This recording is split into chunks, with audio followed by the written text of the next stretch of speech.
E aí pessoal, tudo bem com vocês? Sou o Gustavo Pazotto. Sejam muito bem-vindos ao canal De Olho no Jogo. Hoje o assunto é 100% majestoso São Paulo e Corinthians, Corinthians e São Paulo.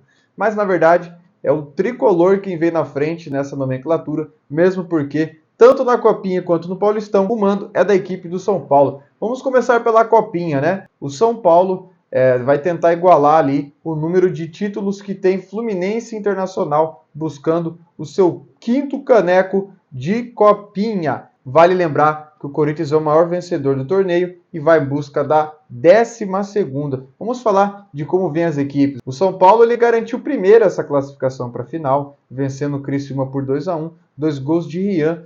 Se não me falhar a memória, é Rian o nome do jogador. Fez 2 gols de cavadinha na reta final da partida, mas ele, que é considerado o principal jogador dessa equipe, está fora da final por conta de suspensão. Já o Corinthians, sinceramente, do que eu vi, o destaque é o goleiro Cauã. Porque na parte dos jogadores de linha, tô sendo sincero, tá? Ninguém chamou muito a minha atenção nesse time do Corinthians. O do ano anterior eu achava uma equipe mais forte. Mas se tratando de Copinha, o Corinthians ele sabe jogar a competição.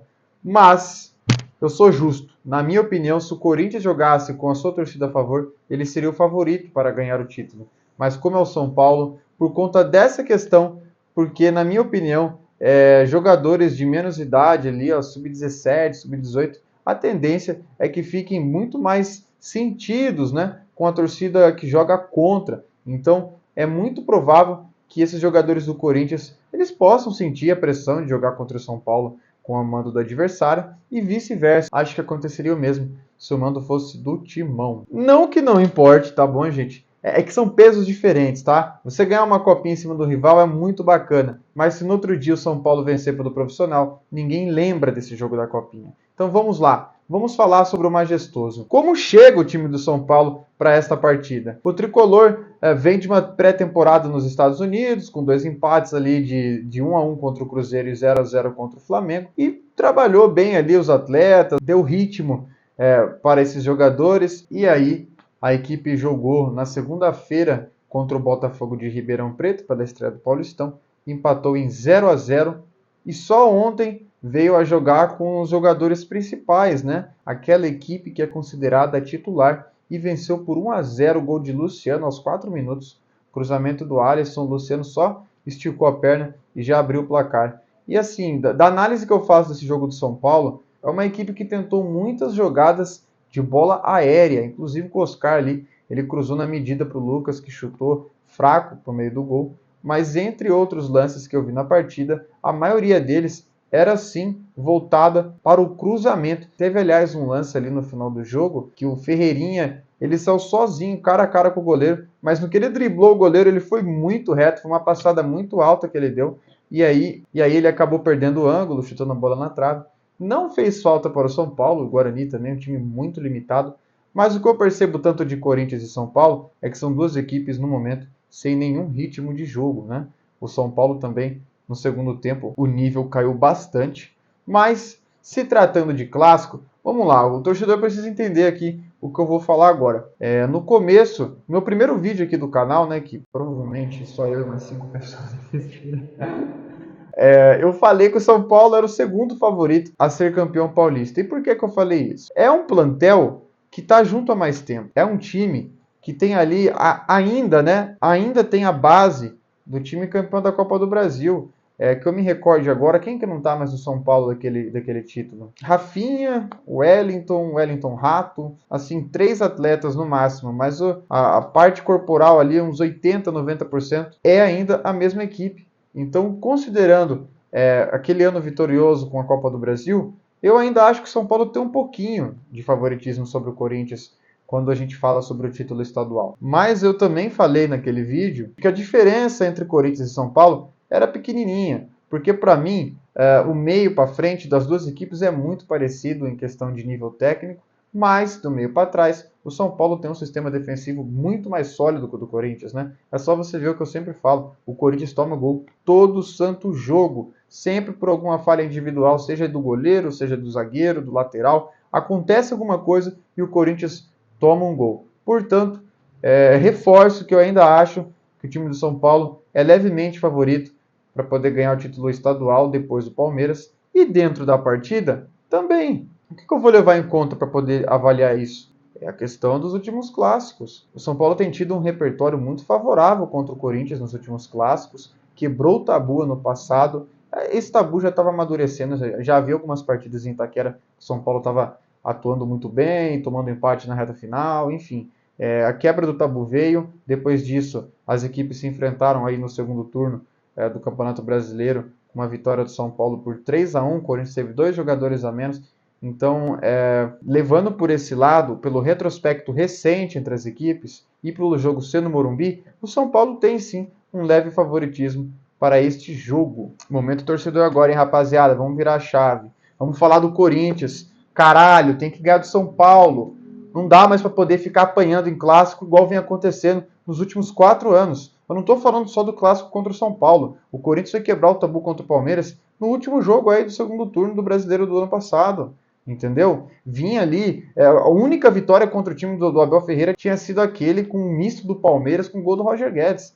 O Corinthians não está acostumado a ficar perdendo clássico assim dos rivais com essa frequência grande que está acontecendo. Quanto ao São Paulo, aí eu vou falar com o pessoal um pouco mais velho, né? Eu também não sou ali um veterano, tenho praticamente daqui 3 meses 28 anos de idade, mas eu acompanho futebol desde pequenininho. As minhas primeiras lembranças é ali, ó, 2004, Corinthians e São Paulo, final do Paulista, Corinthians campeão, eu ficava com a medalhinha ali rezando. Então, assim, eu acompanho futebol há muito tempo e o Corinthians, com times fortes e fracos, sempre soube disputar clássicos, ainda mais contra o São Paulo, que é sim o nosso grande freguês. Só que essa diferença de vitórias de um para o outro, ela já foi maior. O São Paulo, como vem vencendo o Corinthians nos últimos 2, 3 anos aí, essa diferença está diminuindo e daqui a pouco a tendência é ficar cada vez menor se o Corinthians não se tocar. Por que isso tem acontecido, na opinião do torcedor corintiano?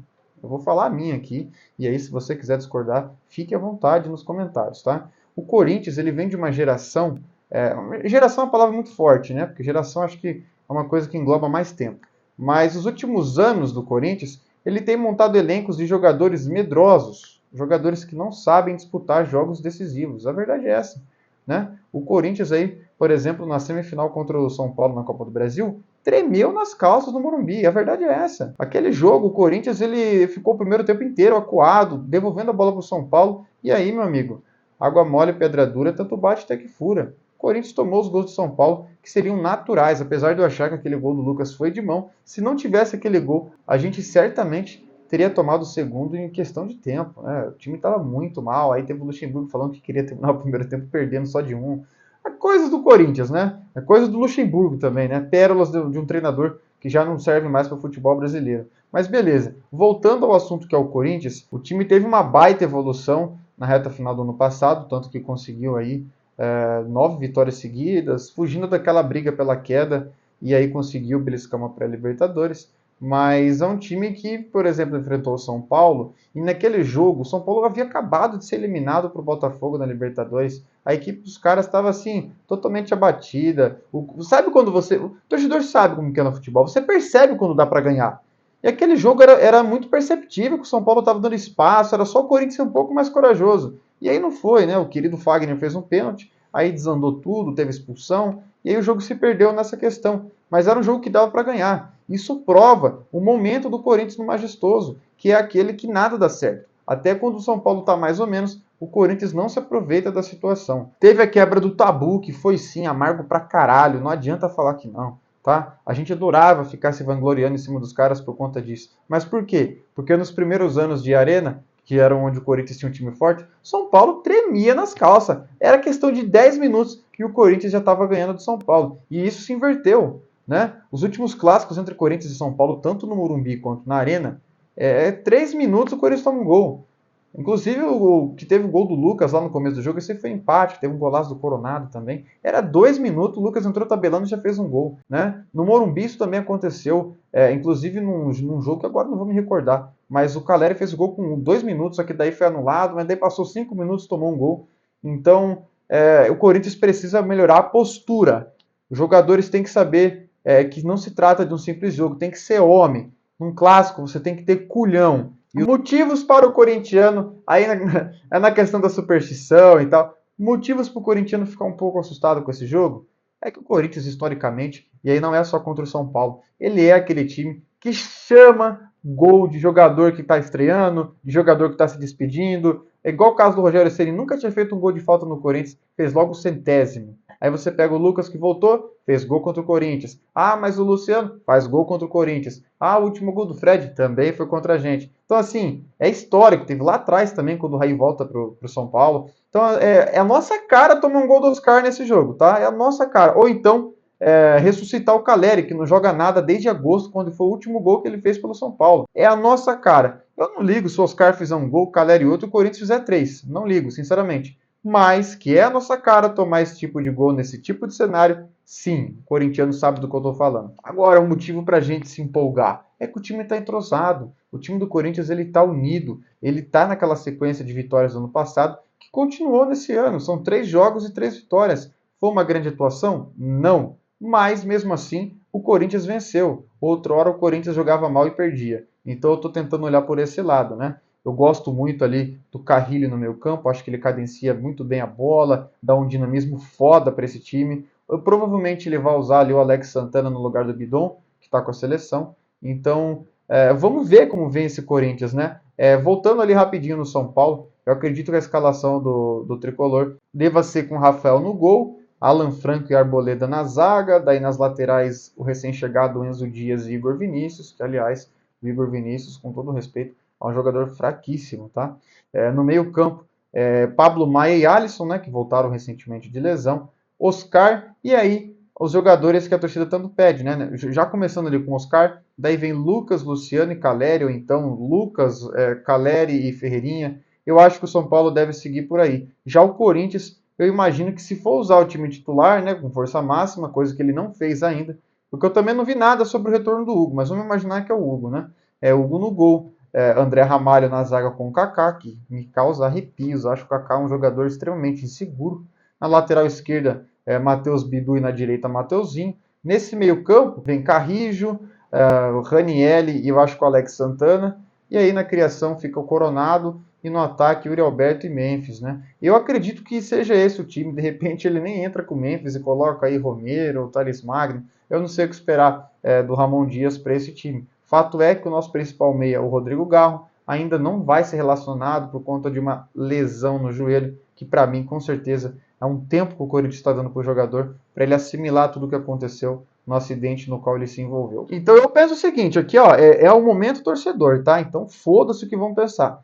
O Corinthians pode ganhar? Lógico que pode, cara. A gente viu o Corinthians do Betão ganhar daquele São Paulo que veio ser campeão brasileiro por 3 anos consecutivos, num ano que a gente foi rebaixado. A gente foi campeão em 90 em cima do São Paulo do Tele. Então eu já vi Corinthians piores ganharem do São Paulo. Por que não agora? O que resta para mim é acreditar. E é aquilo que eu falei, e volto a repetir. Tem que ter postura. Clássico exige isso. É dividida forte, é encarada nos caras, mano. Não dá para você simplesmente dividir a bola e ficar rolando no chão enquanto os caras jantam você, porque a torcida vai ser a favor deles. Então, se você não tomar esse cuidado, você acaba sendo engolido pela pressão do adversário.